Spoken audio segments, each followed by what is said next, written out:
পশ্চিম মেদিনীপুৰৰ মেদিনীপুৰ মহাবিদ্যালয়ত ব্যাপক সংঘৰ্ষ। একাংশ SFI সমৰ্থক ধৰ্মঘটৰ সমৰ্থনত আজি মেদিনীপুৰ মহাবিদ্যালয়ৰ মূল গেটৰ সন্মুখত সমবেত হৈছিল। সেই সময়তে TMCPৰ জিলা সভাপতিৰ নেতৃত্বত TMCPৰ কেইবাজনো সমৰ্থকে বলপূৰ্বকভাৱে প্ৰৱেশ কৰাৰ অভিযোগ উত্থাপন কৰে।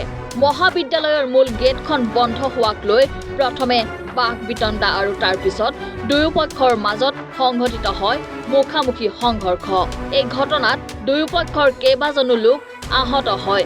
অভিযোগ মতে TMCPৰ কৰ্মচাৰীসকলে দুই এজনক টানি উলিয়াই আনি আৰক্ষীক গতাই দিয়ে। হ্যাঁ, আমাদের ধর্মঘট ছিল, আমরা ওখানে দাঁড়িয়েছিলাম। হঠাৎ করে তৃণমূলের বহিরাগত গুন্ডা বাহিনী এসে আমাদের কলেজ ক্যাম্পাসের ভেতরে আমাদের যেসব স্টুডেন্টরা ছিল তাদেরকে অসভ্যতার মধ্যে মারে। এই যে মনোদীপ সরেন দেখতে পাচ্ছেন, ছাত্র, ইংলিশ ডিপার্টমেন্টের ছাত্র মার খায়, আমাদের zoology department, botany department, math ডিপার্টমেন্টের অধিকাংশ স্টুডেন্ট আমাদের মার খায়, আমাকেও রীতিমতো মেরেছে। বাইরের তৃণমূলের গুন্ডা বাহিনী এসে মারে এবং আমরা এটাও দেখতে পাই পুলিশ বাহিনী যারা বাইরে আছে তারা ওই তৃণমূলকে ইনসিস্ট করছে যে ওদেরকে বার করে নিয়ে তাদের কোট আনকোট এই কথা যে ওদেরকে বার করে নিয়ে আয় আমরা ধরে নেবো। দিয়ে আমাদের একজন আমাদের সঙ্গে ছিলেন, তাদের একজন মেয়ে সুচরিতা দাস, তাকে তৃণমূল ওরকম কয়েকজন ছেলে জোরপূর্বক এই ক্যাম্পাস থেকে বার করে নিয়ে যায়। তাকে আমরা এখনো পর্যন্ত জানি না তার কি হয়েছে। আর কলেজ কর্তৃপক্ষ অবশ্যই বহিরাগত, তাদের কোনো আইডি নেই, কোনো আইডি প্রুফ নেই, তারা বাইরে আমাদেরকে রীতিমতো ভাবে মারে।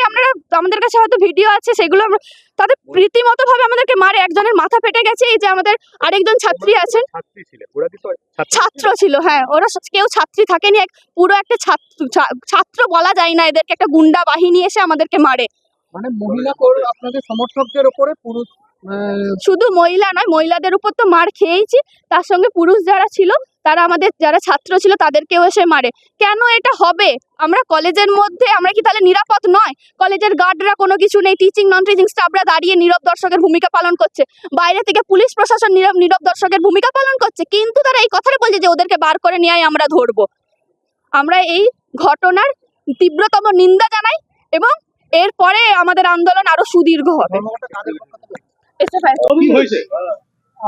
আপনারা প্রত্যেকেই জানেন গত পরশুদিন যে আমাদের শিক্ষামন্ত্রীর ওপর যাদবপুরে যে বর্বরচিত অগণতান্ত্রিক, তো যাদবপুরে যে গণতন্ত্র নেই, অগণতান্ত্রিক ভাবে যে আমাদের আক্রমণ হয় আমাদের শিক্ষামন্ত্রীর বিরুদ্ধে, এবং আজকে সারা ভারতে নাকি একটা SFI সংগঠন যারা কখনো তাদেরকে মাঠে ঘাটে সাধারণ ছাত্রছাত্রীদের পাশে দেখা যায় না, সাধারণ ছাত্রছাত্রীদের পাশে দেখা যায় না। এবং আজকে সাধারণত উচ্চ মাধ্যমিক আমরা প্রত্যেকে জানি, আমরা প্রত্যেক স্কুলে আমরা তৃণমূল ছাত্র পরিষদ সর্বদা সাধারণ ছাত্রছাত্রীদের পাশে আছে।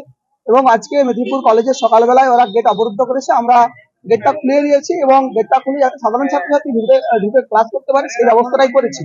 এবং আমরা অভিযোগ করতে যে তুমি এবং তোমার সব বহিরাগত এই হচ্ছে আপনাদের দেখাচ্ছে, এটা হচ্ছে পতাকার ওদের ফ্ল্যাগের দান। ভাবুন, নৈরাজ্য সৃষ্টি করতে এসছে বাংলাতে, এবং বাংলাতে যেভাবে 34 বছর শাসন করেছে তারই নিদর্শন।